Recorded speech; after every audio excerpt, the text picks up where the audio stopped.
Mes chers compatriotes, dignes frères et sœurs du Mali. Le 26 mars dernier, Ibrahim Keïta, prétendument président de la République, a dit clairement que la survie du Mali en tant que nation est remise en question.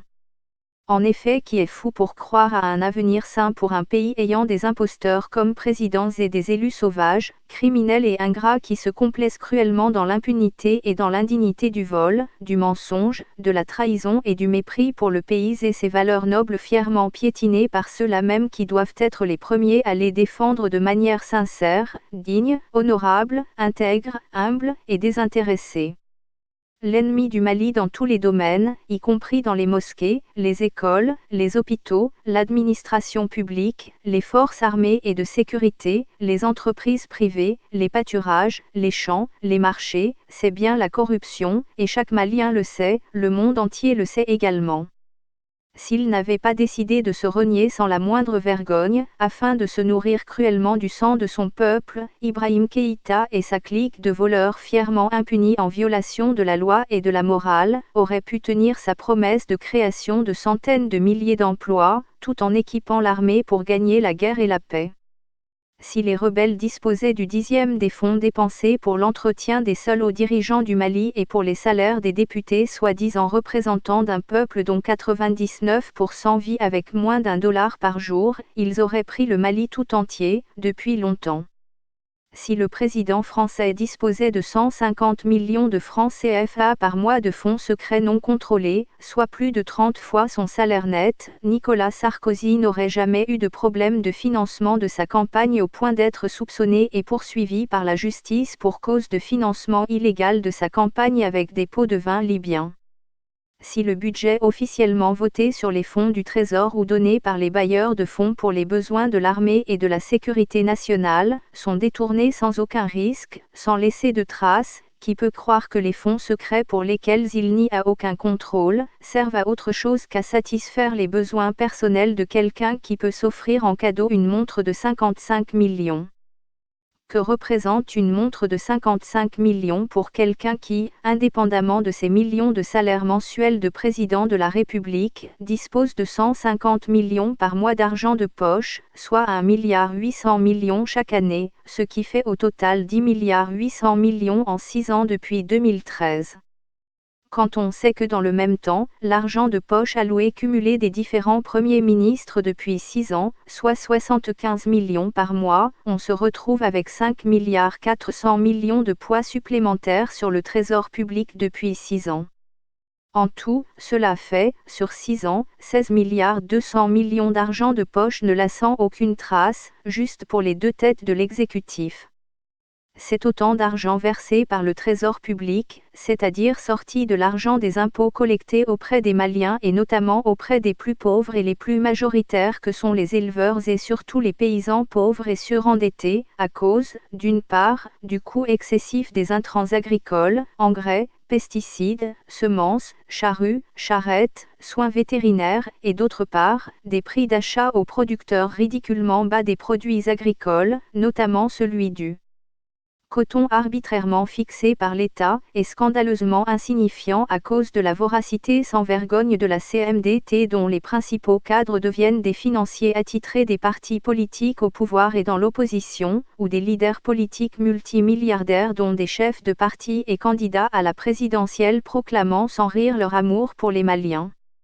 En réduisant les salaires des députés à leur vrai niveau, en utilisant les critères appliqués pour fixer le salaire brut de 12 500 € pour les parlementaires français, le trésor public malien fait une économie de 256 millions par mois, ce qui fait exactement l'argent de poche par mois du président, 150 millions, plus celui du Premier ministre 75 millions, soit 225 millions par mois, plus 31 millions supplémentaires.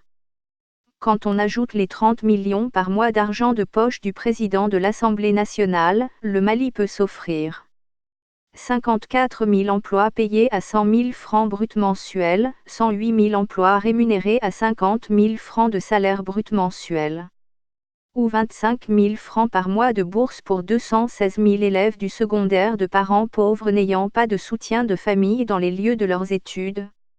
ou 25 000 francs d'allocation chômage par mois pour aider 216 000 chômeurs à retrouver un emploi, contribuant à générer de la richesse permettant d'augmenter la santé économique, la cohésion sociale, moins de crimes, de vols, moins de célibat prolongé et de marginalisation de la jeunesse dans le pays.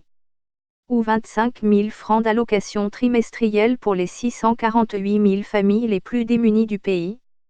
en raison de 30 personnes par foyer, ce qui est généralement un minimum pour la grande majorité des familles pauvres dans les campagnes. Cela fait une couverture maladie et des revenus complémentaires pour 19,5 millions de personnes vivant dans les campagnes.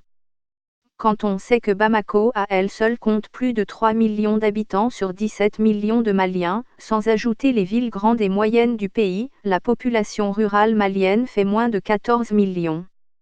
En tenant compte du coût beaucoup plus bas de la vie dans les campagnes, nous pouvons à la fois combattre aisément l'exode rural, le surpeuplement des villes, tout en donnant une raison aux 4 millions d'expatriés de rentrer chez eux forts de leurs expériences professionnelles et d'une grande ouverture sur le marché mondial, afin de relancer l'économie du pays, tout en poussant les 2/3 de Bamako à retourner chez eux en campagne. Ce qui sera profitable au pays à tous les égards, en réduisant du même coup le chômage et le surpeuplement désastreux des villes, tout en combattant un grand nombre de fléaux dont l'insécurité, le vol, la mendicité, la prostitution causée par la misère, l'analphabétisme, le manque de compétitivité nationale, l'aliénation politique et culturelle, la corruption, la montée des intégrismes religieux et de la division qu'il opère au sein des familles et dans le pays. Dans le même ordre d'idées, en y regardant de près, on peut dégager encore plus d'économies budgétaires sans le gaspillage, le manque de dignité et de respect envers soi et envers le pays des dirigeants, en éliminant complètement la corruption et l'achat des consciences et des voix, en permettant aux citoyens maliens bien éduqués sur la démocratie d'investir dans leurs syndicats, leurs partis politiques et dans leurs associations, comme dans les pays les plus intègres et les plus démocratiques.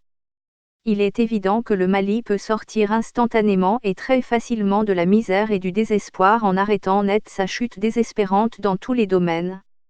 C'est pour sauver le pays, tout en permettant le sursaut national, qu'il faut éradiquer sans la moindre complaisance la classe politique corrompue, afin que la guerre, la mort par la misère et la faim causée par l'injustice s'arrêtent maintenant avant qu'il ne soit trop tard.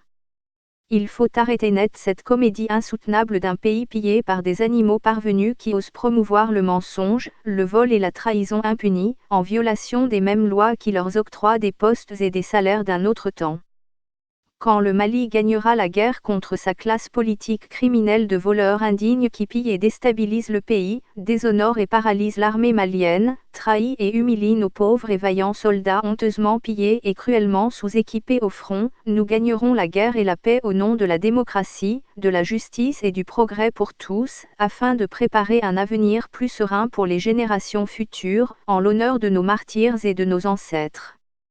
Allons-nous continuer à vivre dans l'indignité individuelle et collective ou allons-nous relever pour défendre nos propres vies et surtout celles de nos enfants?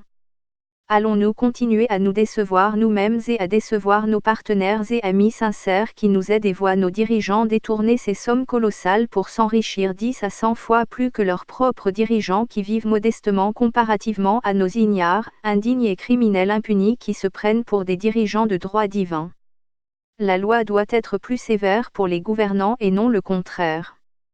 Il faut destituer immédiatement le sieur Ibrahim Keïta pour ses crimes et ses trahisons avant qu'il ne soit trop tard pour notre peuple et notre nation dont il a aggravé la situation politique et sécuritaire, en se permettant de vivre au-dessus du niveau des dirigeants des pays créanciers du Mali, tout en distribuant fièrement des milliards supplémentaires même aux dirigeants retraités qui vivent déjà confortablement au-dessus du peuple. S'il s'en sort, nous pouvons dire adieu au Mali, et chacun aura le droit de ne plus payer d'impôts pour aggraver la guerre et les massacres, car ces sommes ne seront utilisées que pour maintenir cruellement au pouvoir les ennemis de la démocratie, du peuple et des générations futures qui auront à payer pour des dettes qui auront servi à les maintenir dans la situation d'esclaves sans droit, bons à être exploités et massacrés en toute impunité. Si ATT avait été destitué et jugé conformément à la loi pour son aveu de complicité active et d'encouragement aux pilleurs, le Mali n'aurait pas connu une mutinerie en 2012 et ne serait pas occupé pendant que des centaines d'enfants et de femmes se font massacrer atrocement dans les villages abandonnés à eux-mêmes pendant que les charognards retiennent et distraient l'attention du peuple, dans des querelles pour les postes fortement rémunérés, tandis que les soldats se font bêtement tuer faute de matériel de guerre à la hauteur. J'étais en colère contre ATT, contre les mutins, et contre tout le Mali, y compris moi-même, car nous aurions dû arrêter ATT pour le juger à cause du sort infligé à l'armée sur le front tandis que ses enfants fêtaient leurs milliards à Bamako pendant que ses partisans corrompus qui gagnaient des milliards sans même travailler, le poussaient à rester au pouvoir, en provoquant une nouvelle transition en 2012. Ce n'est pas le poste du président qui est important dans une transition, mais celui du Parlement qui a vu son mandat se prolonger indûment, piétinant la Constitution qui justifie un Parlement. Nous sommes exactement dans le même scénario, une vraie transition avec un Parlement au terme de son mandat qui continue à piller le pays, pendant que l'armée reste sous-équipée tandis que les populations maliennes qui paient leurs impôts se font massacrer par villages entiers. Que faut-il de plus aux Maliens et à l'humanité pour nettoyer de la vermine, des criminels contre l'humanité et leurs complices affamés insensibles aux malheurs des autres? Un pays dirigé par des voleurs assumés n'est plus un pays pour des êtres humains, mais une prison mortelle pour son peuple. Il faut nettoyer le Mali de la vermine puante et criminelle comme le font les nations qui survivent dignement au crime, en le combattant sans la moindre complaisance. Quel appel avons-nous à lancer à l'endroit du peuple malien tout entier au nom des Maliens sincères et intègres victimes du brigandage des dirigeants sans honneur ni dignité? L'état de la nation est alarmant. 1. La guerre ne fait que s'aggraver depuis que l'armée malienne s'est retrouvée face à l'enfer de la corruption et de la trahison dans le chaudron désertique. Les troupes combattantes maliennes, uniquement composées de jeunes soldats pauvres majoritairement originaires du sud, étrangers dans le désert, sans aucun parent haut placé, contrairement aux nantis absents des listes de soldats allant au nord, se font trahir pour quelques billets de francs CFA allant dans les poches de quelques généraux parvenus, pervers sans honneur, promis par favoritisme, dont la piètre existence au sein de l'armée, constitue une vraie source de nuisances infiniment mortel pour le reste du peuple se faisant massacrer par villages entiers. 2. L'enfer ne commence véritablement pour les familles des soldats froidement trahis au nord, que lorsque les veuves se retrouvent du jour au lendemain à se battre pour leur maigre pension, comme des mendiants, dans l'indifférence et le mépris de l'administration militaire aux mains de fils de riches voleurs apatrides au pouvoir de père en fils depuis de décennies. 3. Les prêts accordés au Mali, par les partenaires financiers, disparaissent aussitôt une fois dans les caisses du Trésor public, tandis que les projets de formation et d'équipement de notre armée ne voient pas le moindre début de réalisation. En conséquence, les populations maliennes se font massacrer aujourd'hui pendant que les forces armées et de sécurité ne disposent même pas de moyens élémentaires de surveillance permettant d'identifier les assaillants ou leur simple provenance. Ce qui au moment de l'essor des technologies de l'information, est une insulte pour une nation faisant partie des premières sociétés humaines précurseurs de la communication sans fil à l'époque où l'Occident vivait dans l'obscurité, dans le froid atroce, et dans la misère inhumaine des esclaves du tiers-état sauvagement exploités par des petits seigneurs qui se prenaient ouvertement pour le grand seigneur lui-même, à cause de la duplicité du malin généreusement payé par les dirigeants, et savamment déguisés en fidèles de Dieu, annonçant aux pauvres damnés la bonne parole de leur rédemption après la mort. 4. La corruption et l'impunité ont atteint des niveaux inimaginables à tous les niveaux, et très gravement dans l'armée seule à même de protéger efficacement le pays comme dans toute nation humaine. Au même moment les pauvres victimes maliennes et leurs familles vivant dans la misère aggravée par la perte du soutien de familles tombées en défendant la patrie, se font insulter avec l'extravagance, le mépris, et les fêtes obscènes de milliardaires pervers amis des ennemis du Mali cherchant délibérément à saper le moral des troupes au front. Des ennemis menés par les officiers criminels qui se feraient fusiller par la cour martiale la plus clémente. Des moins que rien se faisant passer pour meilleurs que le Mali réuni, parce que nourris avec le budget militaire aux mains du fils quasi illettré, sans la moindre expérience, préféré à un officier exemplaire d'une intégrité légendaire comme Niamey Keïta, afin d'enrichir et de renforcer un pouvoir acheté dans les urnes en violation de la loi, de l'honneur, et par mépris pour le sacrifice des centaines de Maliens en mars 1991 pour l'avènement de la démocratie au nom d'un peuple aspirant à l'intégrité, à l'état de droit, au progrès pour tous. Un individu visiblement étourdi par son ignorance incurable, cruellement complexé devant une simple tenue de vigile, confondant guerre et fortune personnelle, assimilant pouvoir et médiocrité, se croyant bêtement en sécurité au milieu de ses pires ennemis et de ceux de la nation, achetant tout sur son passage, bien déterminé à s'accaparer fièrement de tous les joyaux de l'économie malienne tout entière, comme au Gabon aux mains des sauvages, claniques, antidémocratiques, xénophobes, inhumains, corrompu et anti-africain, où il a visiblement appris à mépriser ses semblables, pour faire regretter aujourd'hui les Maliens de la confiance qu'ils ont placée en son affamé de père soi-disant président, symbole vivant de la boulimie, du déshonneur et de l'ingratitude, spécialiste en reniement total et en pillage sans vergogne, grand bienfaiteur des puissants qu'il enviait visiblement inconsolable qu'il était, vivant inconsciemment au-dessus de ses moyens durant les 2/3 de sa triste existence de parasite au point qu'il n'adresse plus la parole qu'aux milliardaires ouvertement corrompus, et aux criminels de masse ayant massacré sa propre famille et celle de ses amis qui le nourrissaient pendant qu'il était pauvre, déconsidéré, lui qui à 50 ans encore, n'avait même pas exercé la moindre fonction avec un semblant de vrai pouvoir, et qui, se croyant intouchable, proclame fièrement aujourd'hui, une fois arrivé au sommet par la voie de la trahison, du crime et du déshonneur, que le pouvoir a droit à la fortune de tout le pays, tout en se bombant la poitrine devant les Maliens qu'il n'arrêtera pas les voleurs dont les dossiers lui a été remis par les enquêteurs gracieusement payés par l'État. Lui qui a fait croire aux Maliens et aux jeunes ignares et mutins soldats qu'il était l'homme intègre et d'autorité, surfant frauduleusement sur l'arrestation des dirigeants de l'AEM en 1994, par son président et l'ADMA parti des enseignants médiocres, indignes et affamés qui voulaient fermer les écoles publiques pour permettre à leurs propres écoles privées de prendre leur envol. Les Maliens ignoraient sans doute qu'il n'avait aucun pouvoir pour arrêter les dirigeants de l'AEM, et qu'il avait d'ailleurs fui la ville pour se réfugier au palais de Koulouba auprès de Alpha, par peur du lynchage public par les élèves, pour sa corruption inhumaine et sa duplicité anti-malienne. Les soldats qui voulaient instaurer l'autorité de l'État, ignoraient comme les Maliens, qu'il s'était déjà construit un château en un AN de pouvoir, tandis que ses prédécesseurs plus riches et plus valeureux sur le marché du travail par leur propre mérite, Zoumana Sako et Maître Abdoulaye Sekousso, au même poste, vivent encore dans les maisons qu'ils se sont construites avant d'accéder au gouvernement du Mali. Les Maliens ignoraient qu'il ne parle plus avec Alpha Oumar Konaré qu'il a sorti de la misère, parce que le président voulait l'arrêter sous la pression des bailleurs de fonds qui voulaient suspendre toute aide au Mali à cause de ces détournements choquants et inadmissibles même pour les amis les plus lointains de notre pays et de notre peuple.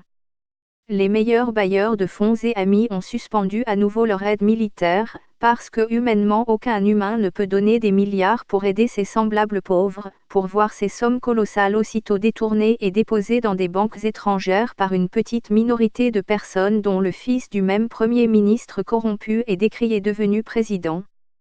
Incidemment parce qu'il est le président, et en l'absence d'une Assemblée nationale et d'une justice digne de ce nom, le cri de cœur de nos amis se faisant l'écho de ceux des pauvres se faisant massacrer, s'adresse directement à chaque Malien ayant une once d'humanité et d'honneur, pour destituer et juger Ibrahim Keïta et ses complices, afin de recouvrer tout ou partie des milliards détournés qui pourraient faire gagner le Mali en relançant l'économie malienne. L'information de la suspension de l'aide a été censurée sur les médias maliens, car les pauvres journalistes se font enlever et bastonner, emprisonner arbitrairement, ou pire se font porter disparus, parce qu'ils ont osé donner de vraies informations au peuple dans un pays qui a si chèrement payé pour sa démocratie dont la liberté de la presse. Le tout se faisant dans l'indifférence d'une jeunesse aliénée et corrompue fuyant ses responsabilités, se condamnant à l'enfer tout seul, et avec le silence coupable de la soi-disant opposition qui n'est en réalité qu'une répartition de rôles et de pouvoirs, savamment mis en place, depuis 20 ans, par l'ADMA, l'URD et le RPM, et quelques autres mange-miettes indignes. Ça fonctionne tellement bien que les vieux leaders mourants de l'ADMA Association président encore tous les rassemblements de la jeunesse mécontente, comme s'il avait encore 20 ans et comme s'il n'avait rien géré ni volé dans le pays. Ils sont à l'affût du moindre bruit de mécontentement, et sont toujours les premiers à organiser et à financer parfois directement avec l'argent provenant du palais, les marches de protestation dirigées contre le pouvoir. Les pauvres jeunes si cruellement abusés par des vieillards, en sont réduits à se soupçonner et à se marginaliser à chaque rassemblement, afin de mieux laisser le contrôle à leurs bourreaux se faisant passer pour les meilleurs amis du peuple et de sa jeunesse dont ils ont déjà vendu l'avenir pour des décennies à venir à travers des dettes à long terme qu'ils auront à rembourser tout en se battant pour leur propre survie, tandis que leurs vieux compagnons auront leurs descendants vivants. Dans l'opulence, passant leur temps entre le Mali et leur nouvelle patrie dont ils exhibent aujourd'hui fièrement les pièces d'identité nationale qui serviront à faire de leurs enfants et de leurs descendantes, les citoyens paisibles de pays riches loin de l'enfer africain. Fatigué de se cacher pour voler, Ibrahim Keïta a carrément décidé d'utiliser l'État et ses pouvoirs pour piller officiellement le pays tout en mettant la démocratie en berne, sous prétexte de guerre, alors qu'il est lui-même l'ennemi numéro 1 du Mali au front comme dans les familles vivant de faim avec un repas par jour. À lui tout seul, il vit avec l'argent qui aurait pu servir à organiser les législatives qu'il ne veut pas organiser pour ne pas perdre son pouvoir et sa fortune familiale en perdant la majorité à l'Assemblée nationale dont la seule présidence apporte à sa famille 2,1 milliards en 5 ans. De quoi acheter du matériel militaire de pointe, ou de payer des pensions décentes aux veuves et aux orphelins, ou de mettre des milliers de jeunes au travail, ou de soigner des millions de Maliens. Il n'est plus digne de porter le titre de président en aucune manière. Il est le dernier des Maliens à être capable d'assumer cette fonction. C'est ce qui met l'avenir du Mali en péril. Lui et son ventre sont les ennemis mortels du Mali au sens propre et au sens figuré. C'est ce qui a fini par mettre en question l'avenir du Mali en tant que nation. Les chiffres parlent d'eux-mêmes. C'est édifiant. Aucune nation civilisée au monde ne dispose de dirigeants aussi apatrides que le Mali en pleine guerre pendant que son président est l'un des dirigeants les plus rémunérés du monde. Aucun État au monde ne met autant de pourcentage de ses revenus dans l'entretien de ses dirigeants qui sont en plus autorisés de disposer comme ils l'attendent des budgets de fonctionnement de l'administration et de l'armée ainsi que ceux alloués aux projets de développement économique, à la défense et à la sécurité. Chaque journée que le sieur Ibrahim Keïta fait au pouvoir est une insulte en la mémoire de nos ancêtres et de nos martyrs. C'est une insulte pour chaque Malien digne, pour chaque croyant, et pour chaque individu épris de valeurs humaines. Je serais indigne de mes camarades et de la mémoire des martyrs, de la gloire de mes ancêtres, et de la confiance du peuple malien, si je considère Ibrahim Keïta comme le président du Mali. Les faits parlent d'eux-mêmes.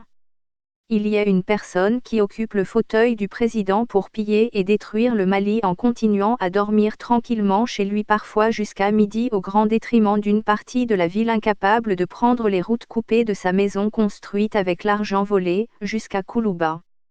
Une personne qui trahit tout le monde, Maliens et amis du Mali, soldats et jeunes, hommes et femmes, qui augmente chaque jour les salaires octroyés à ses collaborateurs pour recevoir les louanges criminelles des bouffons tout aussi indignes ennemis de leur pays pour leur ventre et leur perversion en tout genre, au nez et à la barbe du peuple muselé, trahi par ses leaders comme l'ADMA Association au pouvoir et à la tête des manifestations de protestation des sans-voix.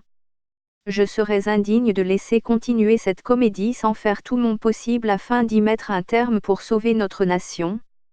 Je serais indigne si j'écoutais les bouffons et les faux amis du Mali pour respecter des institutions moins respectables que les groupuscules intégristes qui recrutent tranquillement dans le pays à cause de la médiocrité des dirigeants complices de l'ennemi, des déchets cruellement déshumanisés par leur obsession incurable des plaisirs obscènes et inavouables.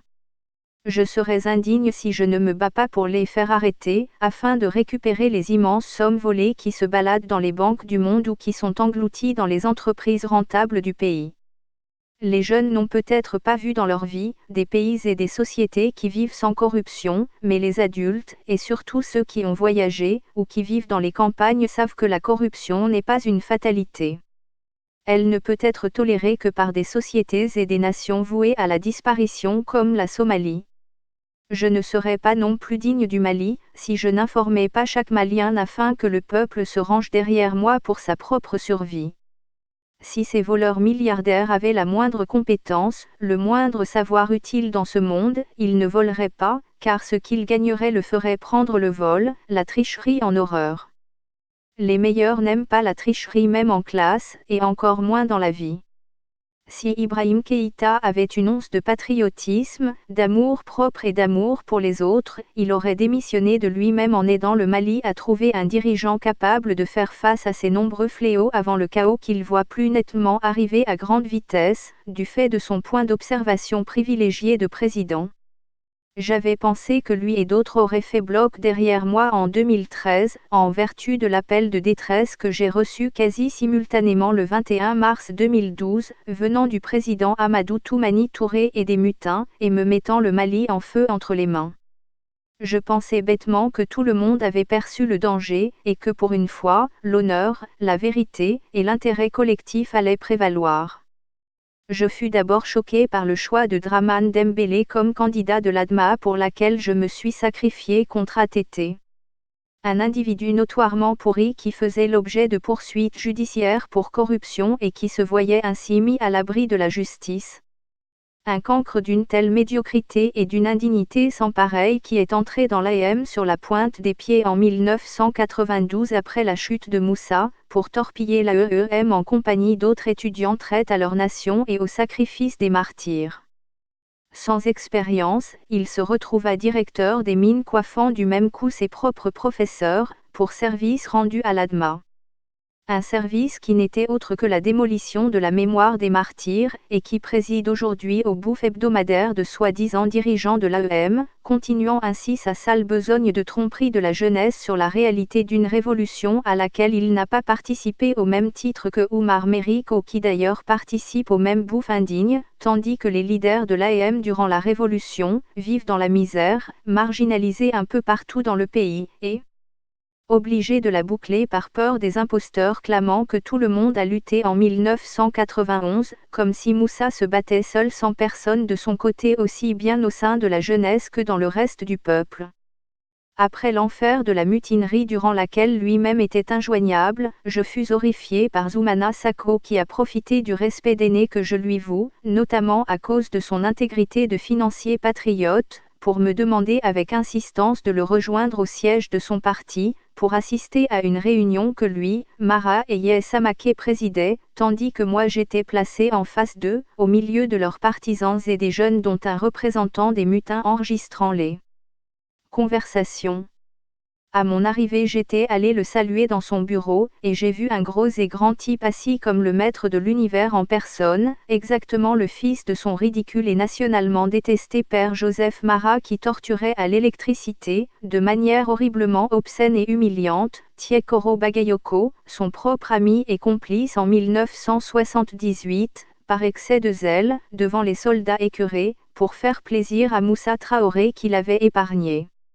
Joseph Mara, arrêté un an plus tard en mars 1979, prendra le même avion avec Tiekoro Bagayoko, Kissima Dunkara, Karim Dembélé, Sohongalo Samake et les autres, pour le bagne de Taoudéni où il passa 10 ans pour corruption, racket de la population civile innocente, en tant que chef enquêteur désigné contre les infortunés Kissima, Tiekoro et Karim, père de la camarade Ramatoulaye si honteusement sali par Ibrahim Keïta pour honorer le tueur de masse Moussa Traoré, lors d'une fête de la démocratie. L'investiture d'un président démocratiquement élu, oubliant que son niveau d'instruction et ses mœurs le disqualifiaient à tel point sous le même Moussa qu'il n'avait pas eu la moindre place dans la fonction publique malienne. L'ancien Premier ministre de transition était visiblement fier d'être ainsi honoré à sa grande surprise par Yeh et Mara qui étaient déjà allés se porter en conseiller de Sanogo pour faire une transition de 150 personnes dont 50 postes pour les maires, les mêmes qui ont pillé le pays en vendant les terres et en transformant le marché de l'immobilier au point qu'il est aujourd'hui plus dangereux d'acheter un terrain que d'aller se battre au front.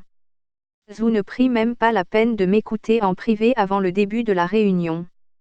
Même si son habileté politique est en dessous du niveau 0, c'est un bon gestionnaire, très rigoureux, ce qui en faisait l'ennemi des affamés de l'ADMA et autour de ATT pendant la transition de 1991-1992 et qui m'avait poussé à le soutenir corps et âme, souvent dans des conditions périlleuses jusqu'à la fin de la première transition qui ne connut pas le même pillage que celui auquel on assista sous Diango Sissoko en 2012-2013.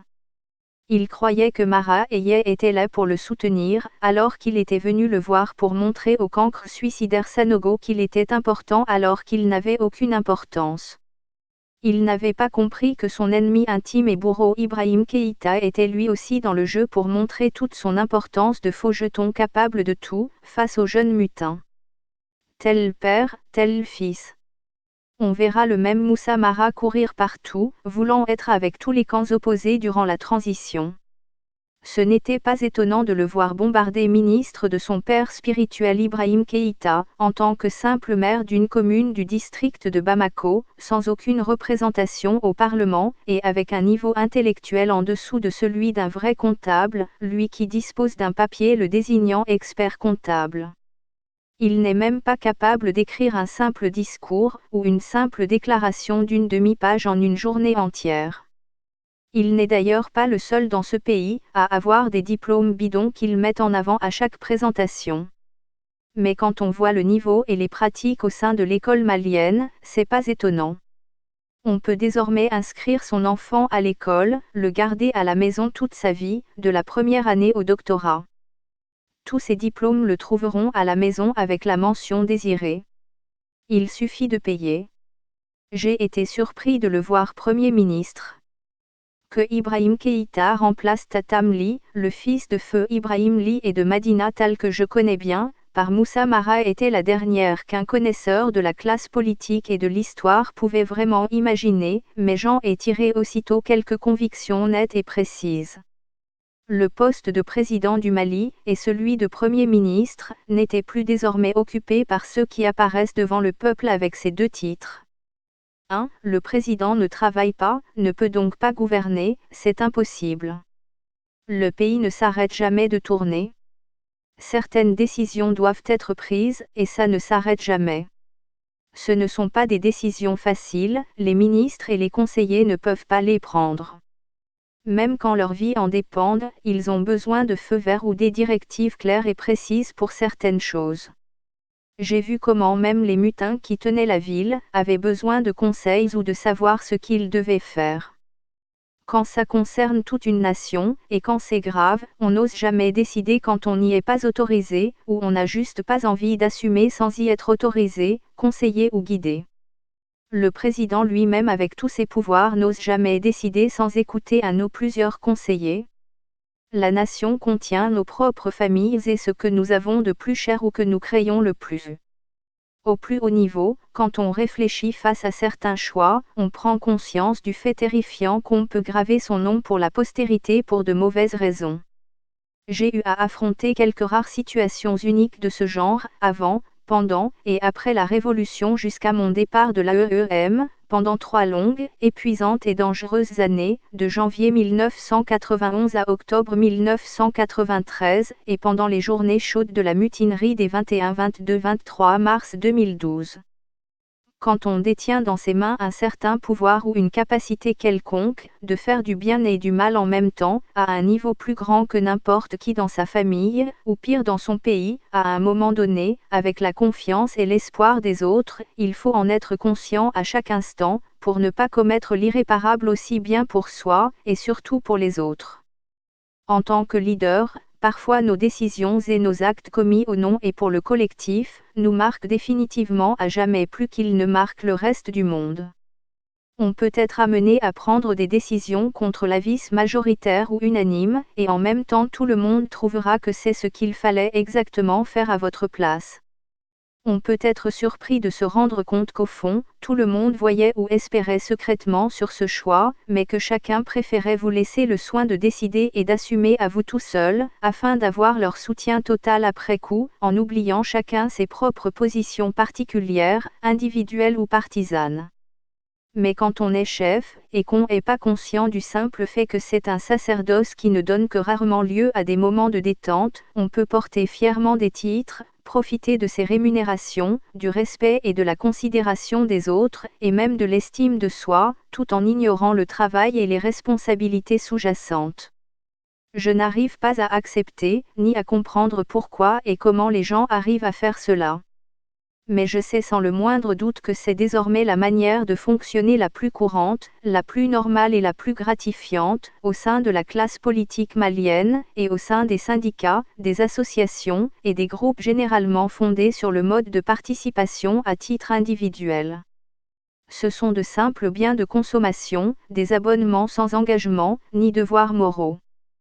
Que des droits garantis pour le riche et malhonnête consommateur. Les familles les plus intelligentes ont carrément décidé de se repartir entre les produits phares des grands fournisseurs du moment. Finalement, on peut être au pouvoir quand sa femme, sa fille, ou son beau-fils, se bat à la tête de l'opposition. Aminata Mega, la première dame, est le frère de Youssouphi, ex-directeur de campagne victorieux de son mari en 2013, qui pour élargir les chances de la famille de rester au pouvoir quels que soient les résultats du scrutin inquiétant de 2017, a rejoint l'URD et son autre cousin éloigné Soumaïla vainqueur incontestable autoproclamé avant l'organisation même de l'élection présidentielle. Il s'est fait remplacer au poste de Premier ministre, par son cousin Soumelou, lisse, accommodant et universellement disponible chef d'un petit parti ayant successivement servi tous les régimes du Mali depuis le 26 mars 1991. Puisque les gens voulaient semble-t-il un peu de bonne gestion, d'honneur et de dignité dans le pays, après des années de pillage, de vol, de reniement total, de trahison, de perversions et de crimes en tout genre, le très malin frère Soumelou se fit remplacer par le gentil jeune frère du chef de son propre parti, qui se trouvait déjà bien placé aux commandes des finances de la famille, et au sein du RPM qui appartient lui-même à la famille, et qui s'était vu systématiquement refuser le poste de Premier ministre, en dépit de sa majorité incontournable, en théorie, au Parlement, pour le choix du Premier ministre. Ça fait quand même 3 membres de l'entourage immédiat de la Première Dame, désormais à l'abri du besoin pour le restant de leur vie, avec leur retraite de millionnaires, déjà quasi milliardaires en une année, avec 75 millions nets d'impôts, d'argent de poche, par mois. Mais quand on peut faire applaudir Mara par la jeunesse et la presse, en remplacement de Tatamli, on découvre qu'on peut faire tout ce qu'on veut en la matière. 2. Le poste de Premier ministre disparaissait de fait au profit de la famille du président, exactement comme le président disparaissait au profit de sa famille. Les vrais titulaires ne sont que des prêtres non généreusement rétribués à vie, sans avoir eu à assumer le moindre pouvoir. C'est d'ailleurs pourquoi j'ai été indulgent avec les premiers ministres successifs qui ne sont que des boucs émissaires en réalité, mais gravement complices de tout le mal infligé au peuple malien, par simple cupidité. Ils ne sont que là que pour tromper et faire croire qu'il y a un Premier ministre, exactement comme ils font croire aux Maliens qu'il y a un vrai président travailleur nommé Ibrahim Keïta.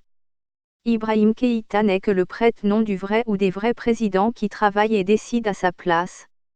On ne gouverne pas une nation, en passant la journée à s'amuser en regardant sa trop luxueuse montre, un rêve de gamin devenu réalité. Le coupable de tout cela est celui qui a été élu et non sa famille. Qui d'autre de plus docile, prêt à tout pour arriver, que Moussa Mara, le fils de son père que Ibrahim Keïta a bien connu lui aussi. J'avais vivement critiqué son projet de visite à Kidal, car, à part ceux qui sont complètement hors de la réalité du pays, chacun savait que c'était une provocation pour les rebelles, au moment où le pays se retrouvait dans une situation hasardeuse et défavorable sur le terrain, mais lui, il s'en fichait, comme son président. Ce qui les intéresse, c'est user leur ventre. Ils pourraient vendre et faire tuer le Mali tout entier, sans ressentir le moindre remords toute leur vie, du moment où ils vivent dans l'opulence. Personne n'a souillé la tenue de l'armée malienne autant que les 4 personnes suivantes. 1. Le capitaine Djibi Sile Diarra et ses atrocités commises contre les populations civiles blanches du Nord lors de la première rébellion du Nord. Les atrocités de Dibissi Diarra font partie des argumentaires les plus percutants de la rébellion Touareg pour recruter et pour convaincre lors des discussions sur le problème du Nord. À cause de lui, le monde civilisé défend les Touaregs sur des bases morales, en mettant les régimes du Mali dans le rôle du méchant pour toujours. Il fut arrêté pour tentative de coup d'État et mourut comme un chien en prison dans les mains de Moussa Traoré. 2. Le lieutenant Moussa Traoré contre Cabral, Thiokari, ses amis et ses tueries de masse en mars 1991, plus de 200 morts, des milliers de blessés, des millions de traumatisés à vie, en 4 jours.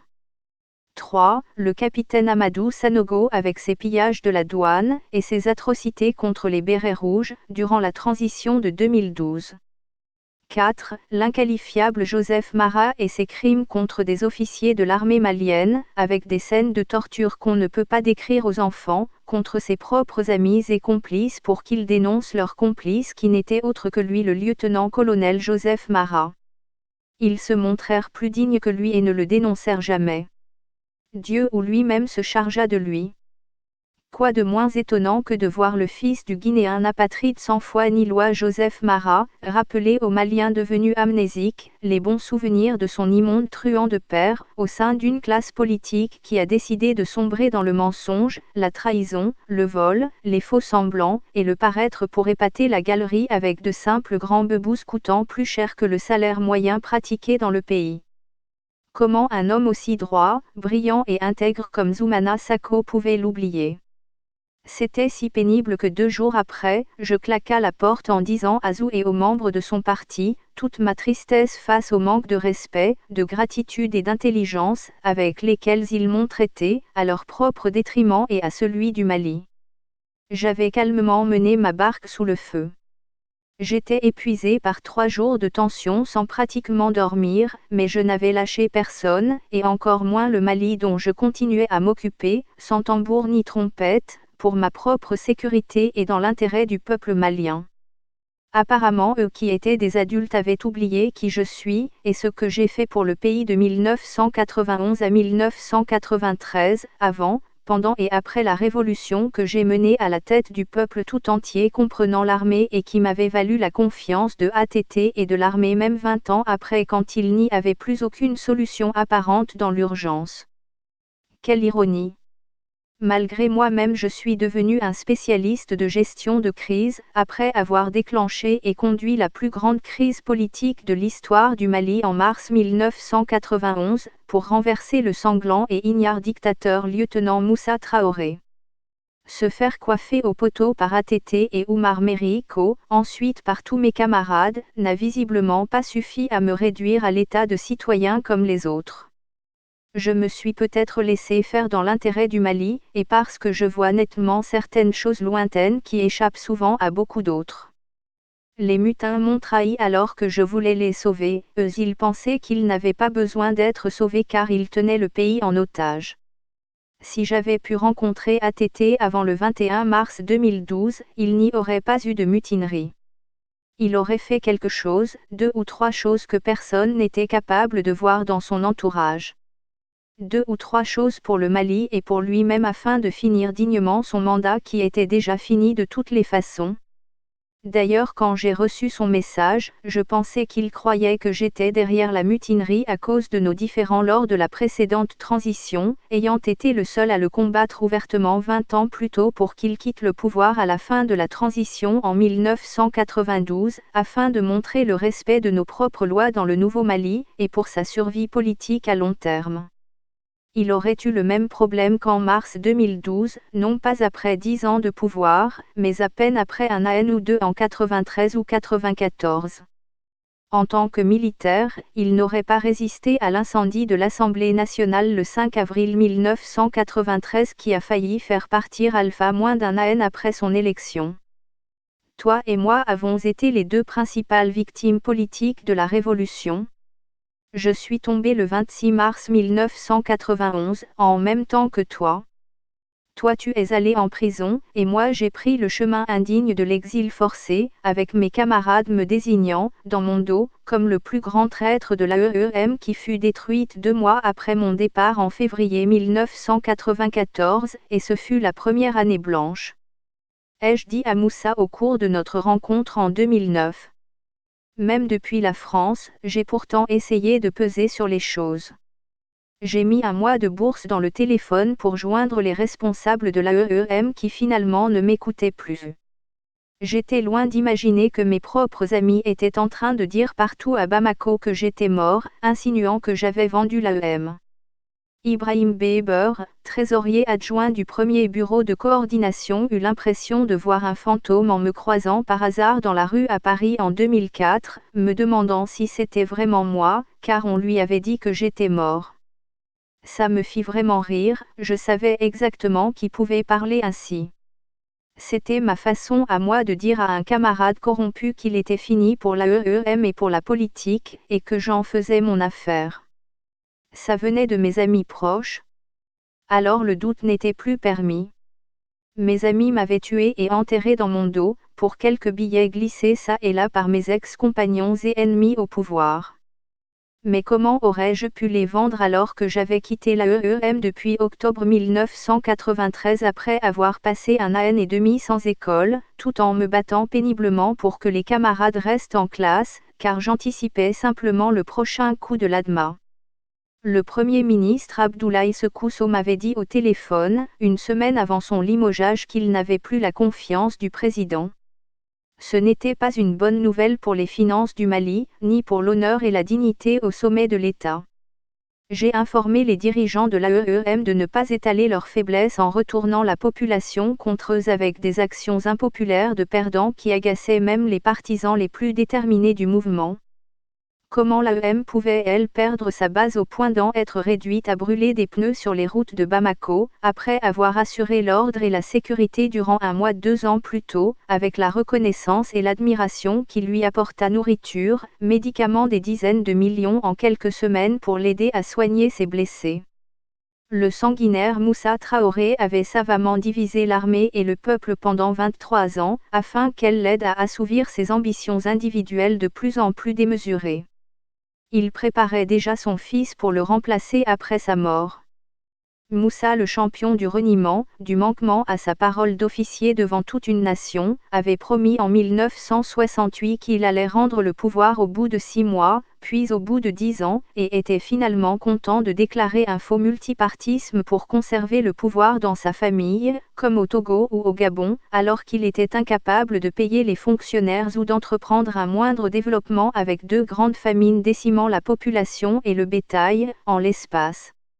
de 5 ans, pendant qu'il vendait fièrement l'aide alimentaire à Bamako, pour préparer le futur selon lui, en laissant mourir de faim ses compatriotes partout dans le pays et plus cruellement au nord désertique.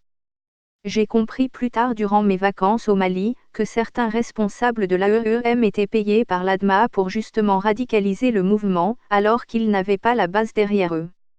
Les traîtres, certains sans niveau universitaire véritable, sont aujourd'hui de hauts cadres, grands patrons de banques ou ont été carrément ministres. Ils sont ouvertement corrompus et fiers de l'être. C'est eux qui tuent des moutons chaque week-end, et qui empêchent les combattants traumatisés, les victimes et les parents de victimes de témoigner à chaque anniversaire. Ce sont des individus aussi sombres et pervers comme Foussani Sidibé qui combattit l'AEM au lycée technique sous Moussa, ou Draman Dembélé, entré dans l'AEM en 1992, en même temps que Fous dans l'euphorie de la victoire, 1 an après la Révolution, pour trahir et vendre ses l'AEM, afin de trouver une place dans l'ADMA, et de quoi manger pour prolonger leurs nuisibles existences sur le dos des martyrs et de leurs familles.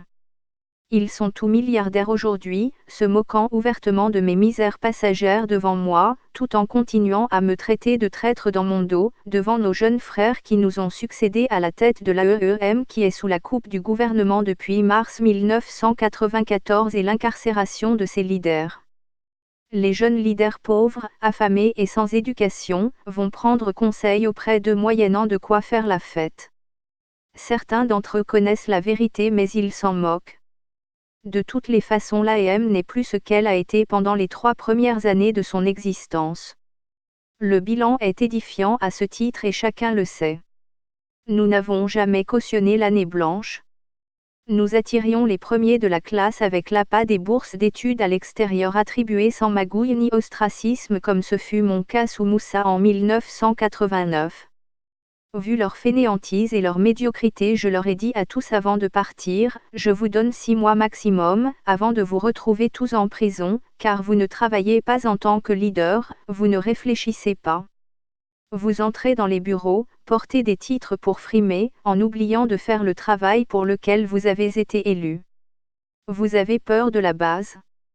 Vous êtes incapable d'anticiper les coups de l'ennemi. Vous voulez que je parte, bien je m'en vais.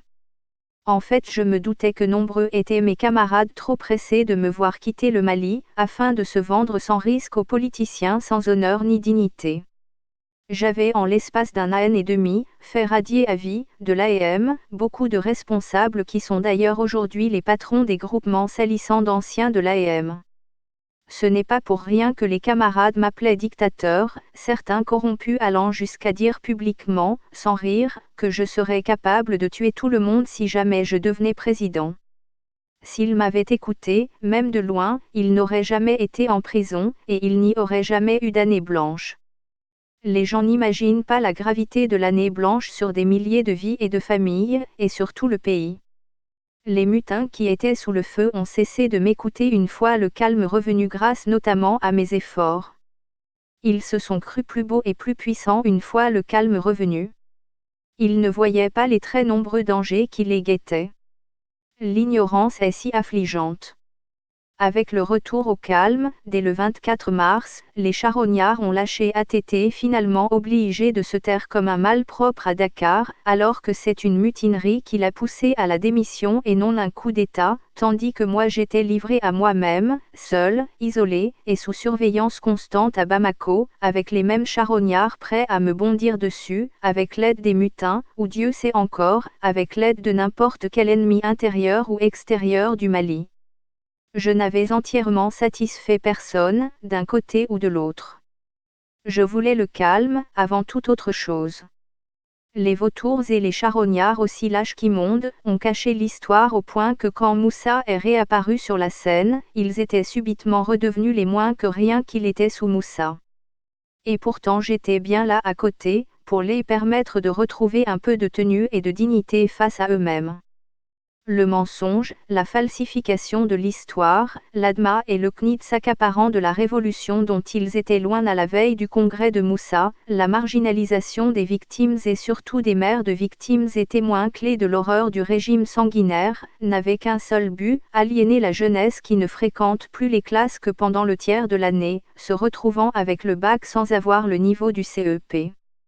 Un ignorant a toujours peur, c'est comme n'importe qui dans l'obscurité. Tout cela avait le même but. Faire peur à une jeunesse si aliénée qu'elle tremble devant un Moussa Traoré qui doit uniquement sa vie à notre humanité, nous les vrais révolutionnaires qui l'ont fait partir, avec les comités de crise de quartier de l'AEM, les avant-gardes de la révolution, assurant la sécurité de Bamako pendant un mois, quand les soldats, les policiers, ni aucun homme, n'osait se faire voir en tenue dans les rues de Bamako dans les semaines qui ont suivi le massacre perpétré sous les ordres du même Moussa qui était si ignare au point qu'en toute honnêteté, il ne se jugeait pas apte à gouverner le Mali pour plus de 6 mois, et qui voulait mourir au pouvoir, pendant qu'il se moquait des fonctionnaires faisant 6 mois sans solde, en leur demandant pourquoi ils acceptaient de travailler alors qu'ils n'étaient pas payés, faisant mine d'oublier qu'ils tueraient quiconque refusant de travailler pour faute de salaire, à l'image de simples élèves et étudiants comme Sori Ibrahim Thiokari et Abdoul Karim Camara, 2 jeunes lâchement assassinés pour mettre fin à la grève des élèves et étudiants réclamant simplement de meilleures conditions d'études. Les jeunes victimes du manque d'instruction faute d'école, et d'éducation faute de la misère des parents, les croient, détruits comme ils le sont par l'ignorance et le manque cruel de connaissances sur eux-mêmes, sur leur propre pays, et sur le monde. Le Mali est au bord du chaos total qui mettra en nu l'horreur que représentent ses institutions et sa classe politique. Il ne faut pas attendre le même scénario ou une situation plus chaotique que celle des 21 au 23 mars 2012 quand Bamako se couchait et se levait sous les coups de feu, avec toute sa classe politique criminelle déjà loin du pays dès les premiers coups de feu, et qui est venu aggraver la situation du pays une fois le calme revenu. Un calme qui leur a permis de redoubler d'efforts dans le pillage, en prévision du prochain vrai chaos dont le pays aura du mal à se relever. Ayant eu la responsabilité ingrate de chef d'État du Mali dans ces conditions jamais affrontées par un président en exercice du Mali de 1960 à ce jour, je ne saurais exhorter assez les Maliens à se réveiller et à redoubler de vigilance. Je serais indigne de la mémoire des martyrs et de nos ancêtres, de la confiance du président Amadou Toumani Touré et de l'armée malienne, de celle de mes camarades sincères de la Révolution et de mes amis à travers le monde, si je ne faisais pas savoir ma disponibilité au peuple malien, pour prendre immédiatement en main le Mali, en réponse à la situation chaotique annoncée par Ibrahim Keïta lui-même soi-disant président d'un pays dont il est le principal fossoyeur depuis 25 ans. Il suffit de regarder son salaire de président de l'Assemblée en 2002 et comparer-le à celui de son prédécesseur Ali Noum Diallo au même poste, tout comme il suffit de comparer son salaire et ses fonds secrets à ceux des précédents présidents du Mali. Il suffit de voir son népotisme et sa médiocrité, sa fainéantise et sa suffisance insupportable qui empêchent une partie de la ville d'accéder à la route des matinées entières, condamnés à ne rien faire, comme leur président restant à la maison en train de contempler sa montre de 55 millions payée aux frais des mêmes pauvres qui ne mangent pas le lendemain s'ils ne vont pas travailler le jour même. Lui le peureux qui fuit le pays à chaque petite marche, a une attitude plus insultante que son nouveau modèle Moussa même au temps de la splendeur de ce dernier. Et pourquoi ? Parce qu'il n'a pas la moindre conscience ni de ce qu'il est, ni de ce qu'est le Mali. Contrairement à ce qu'il fait et dit, en s'accrochant de manière détestable à certains guides religieux pour l'aider à endormir et piller le peuple, il ne sait pas non plus que Dieu et sa justice sont sans la moindre complaisance. Ils doivent être immédiatement démis de leurs fonctions, pour répondre devant de la justice, afin de sauver le Mali et sa démocratie. Quand un pays tolère le crime, ce sont les pires enfants de la nation qui en deviennent ses leaders. C'est pourquoi les pays qui avancent font la promotion de l'excellence en récompensant les meilleurs tout en pénalisant les criminels pouvant nuire à la société. La corruption intolérable des gouvernants fait pointer le doigt vers les Maliens pauvres qui voient leur pays pillé mis au banc de la communauté internationale, pour corruption aggravée. Ce qui a motivé, le mois dernier, leur décision de suspendre l'aide militaire qui se volatilise tranquillement dans la nature une fois dans les coffres du trésor public malien, avec un même homme cumulant les fonctions de chef de gouvernement, de ministre de l'économie, et de ministre des finances, avec le soutien des opposants impunément enrichis, s'appropriant indignement comme d'habitude les marches de protestation récentes contre la mauvaise gouvernance et le vol. Quelle blague! Plus grave pour l'avenir de la démocratie et du Mali, combien de Maliens se rendent compte que le sieur Ibrahim Keïta et la classe politique criminelle ont fait un coup d'État civil pur et simple, en prolongeant illégalement le mandat du Parlement, comme si le Mali se limitait à ses élus corrompus. Même du temps du parti unique les mandats des élus n'étaient pas prolongés, car il y a une compétition au sein des partis, ne parlons même pas des droits du peuple, et de ceux des partis anciens et nouveaux qui attendent les élections, pour donner à la nation des élus dignes de ce nom. Les mêmes s'apprêtent à récidiver sous prétexte de guerre, alors que nous savons qu'ils ont été élus en profitant de cette même guerre, au point que lui-même Ibrahim Keïta fit alliance avec des leaders de mouvements rebelles combattant et égorgeant nos soldats au front, pour obtenir son élection frauduleuse et criminelle, en achetant les voix et les consciences, avec l'argent durement gagné par les Maliens, pour ensuite leur voler leur démocratie, leur honneur et leur dignité qu'il a ensuite jeté au chien à cause de son népotisme révoltant promouvant la médiocrité, l'impunité et la corruption totale. S'il avait la moindre conscience de ce qu'il est, et s'il avait le moindre respect pour lui et pour ses camarades qui l'ont aidé à sortir de sa misère, jamais il n'aurait promu son fils ou sa famille. Ceux qui lui ont fait la place ont eux aussi des familles, parfois 100 fois plus grande que la sienne, limitée à sa femme et à sa progéniture, qui font aujourd'hui comme si les Maliens étaient leurs esclaves, des moins que rien face à eux les parvenus qui ne doivent leur existence politique qu'à la révolution et aux martyrs tombés contre Moussa Traoré qui est devenu son grand démocrate humaniste aujourd'hui au mépris de l'histoire de tout un peuple. C'est entre lui et sa famille d'un côté, et le peuple malien lui-même de l'autre, que les Maliens doivent choisir. Ceux qui vivent directement ou indirectement de la corruption et de sa mainmise sur les institutions de la République, ont déjà pris position, et continueront à dire aux Maliens qu'ils ne voient personne d'autre pour le remplacer. C'est ce qu'ils disaient sous Alpha et ATT, notamment les mêmes bouffons conduits par le clan des assassins économiques de la CMDT au sein de l'ADMA et de l'URD. Si j'ai pu remplacer ATT au pied levé sans y être préparé, je peux bien le faire à la place des ennemis fossoyeurs de la nation. Certains voudraient que l'histoire du Mali reste dans la généralité pour que chacun puisse dire ce qu'il veut. Cela arrange peut-être les absents et les opposants d'hier à la Révolution et qui en sont devenus les héros par la force du mensonge et le manque de dignité dans l'imposture et la trahison. Des gens qui ont combattu la Révolution et qui l'ont fui sont les premiers et les seuls à parler de la Révolution dans les médias publics et privés aujourd'hui. Le premier d'entre eux est Oumar Meriko qui n'a jamais eu la présence d'esprit de dire un seul jour comment la Révolution a été organisée ni comment elle a été tenue, m'obligeant soit à me taire sur mon propre passé et sur l'histoire du Mali, soit à dire la vérité sur mon passé, ce qui révélera son imposture et sa volonté de berner le peuple malien sur sa propre histoire. Nous avons été nombreux à nous battre au sein de l'AEM, mais en tant que leader nous sommes loin d'avoir eu les mêmes rôles ou les mêmes responsabilités. Les choses ne se font pas toutes seules. Il n'y a pas d'histoire ni de changement sans des acteurs déterminants à chaque étape. Pour que l'histoire soit complète, chacun à son poste doit dire ce qu'il a fait concrètement à titre personnel.